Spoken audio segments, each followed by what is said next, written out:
Hello everybody and welcome to the Dartford Excelsior lesson in which we're going to take you through the starter exercise for the Comprehension worksheet on the extract called the Funfair.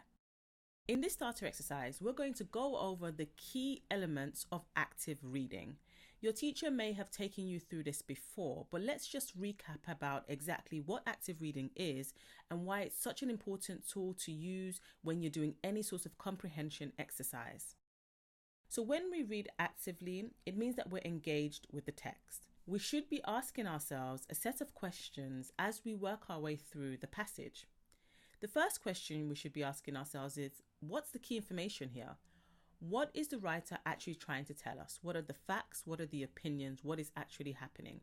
This means we need to be able to follow the text. If you find that you are losing your concentration as you work through the text, especially if it's a longer text, then why not use a ruler or a pen to follow the words as you read?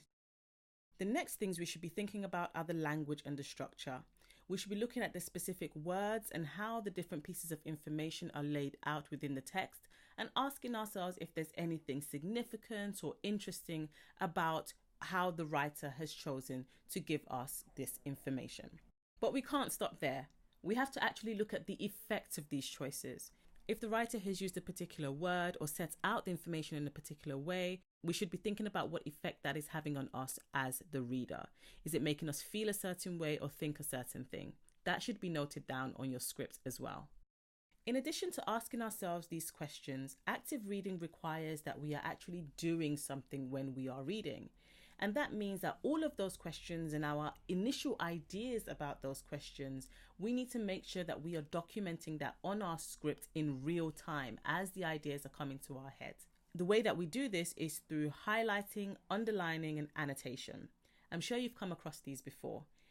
There is actually a correct way to highlight, underline, and annotate, and there is definitely an incorrect and ineffective way of doing all three. Let's have a look at this example script. I can't say I would be very proud as a teacher if I were to see one of my students highlighting, underlining, and annotating at this level. It's just ineffective, and there are a number of reasons. Let's have a look. The first thing I can see is that the underlining is really, really bad.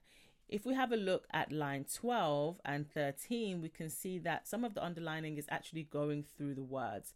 This is going to make it so difficult for you as a student when you get onto the questions to actually use this effectively. So you must be using a ruler. Unless you have really steady hands and can guarantee that you can produce crisp, straight lines, you should be using a ruler to do all of your highlighting. And we'll have a look at another example about how much of a difference it really makes. The next thing that we can notice here is that a lot of the highlighting and underlining is imprecise. On the first line, we have underlining that goes through Shrove Tuesday, 5 womb. It just doesn't even finish. It doesn't go through woman. It just goes through womb. And that's not good. That's really imprecise. You're not going to remember what it is that you were actually trying to capture, what information you were trying to capture there. And it's also the same when we look at the highlighting on line 4 or on line 13, where we have isolated several times or fatigue called into requisition. All of these things, all of the highlighting for these things are going into other words on the lines above and below. You need to keep your highlighting nice and crisp so that you can remember exactly what word it was that you wanted to make a note of. I can also see that there's a lot of highlighting here. In fact, there's too much highlighting going on. There are 5 consecutive lines highlighted in the middle of the text. It's really ineffective. Highlighting is about identifying key words and phrases, not about just colouring in. So you have to be careful there. The highlighter also seems to be running out. You don't want any of that. Throw away your old highlighters and purchase new ones or ask your teacher for one. Do not use highlighters that are running out. It's just not good. It's just not effective. Don't do it. Finally, let's have a look at the annotations. These are not really effective annotations here.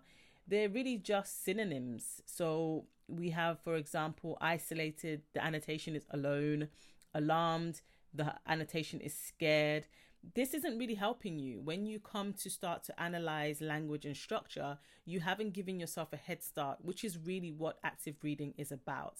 So unfortunately, I think this is a fail, and I think we shouldn't spend any more time on it, and we should have a look at some good examples of active reading and highlighting, annotating and underlining so you can really see the standard that is expected. Let's have a look at this. This makes me feel a lot better. This student is definitely implementing all of the key features of effective reading. So why do you think this works so well? Firstly, there is clear and crisp highlighting. Only the words that the student actually wants to make a note of are highlighted, and the highlighting is straight, no creep onto the lines above and below. So that's a minimum standard that you must be using. I also note that the highlighter is of good quality. It's not running out. So that's also really important. And there's not too much highlighting. We don't have whole paragraphs or multiple lines highlighted. So the student has been efficient with their highlighting, which you also have to keep in mind as well. Let's take a look at this next section of the extract where we have some underlining. Here you can really see the difference of using a ruler. It makes it a lot more appealing actually for you as a student when you go back to start using the text to answer questions. You want to look at it and you can actually see the words because you haven't been crossing them out with incorrect underlining. So please use a ruler. We can also see that the student here has actually started to use underlining as a bit of a key. So they have their single underlining when they want to annotate, but then they use double underlining when they're trying to link particular ideas. So the idea of powerful adjectives, there are many examples of that. So you have dilapidated, broken and crumbling, 3 examples of the use of powerful adjectives. Not only have they been double underlined, but they've also been numbered as well. That's really going to help you when you start to put together your PEA paragraph, because you know the words that you're going to use for that particular technique. The annotation here has also been taken up a level. It's actually identifying the language feature, so we can see personification, and this student has gone a step further and actually specified what that personification is, and it's the personification of the road. Now, if you do want to call attention to a particular paragraph, you can do that. And this student has done it by using vertical lines. And that's a nice, effective and neat way to just remind yourself that there's a lot going on in this paragraph. It's a key paragraph and you should make sure you come back to it when you're answering the questions. Let's have a look at this final section of the extract in which the student has taken the annotation up to the next level.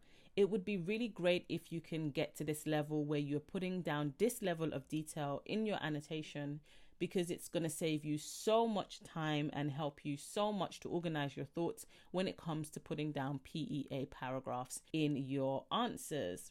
What the student has done here is not just identify the language technique, but they've also started to note down the effect that this technique is having.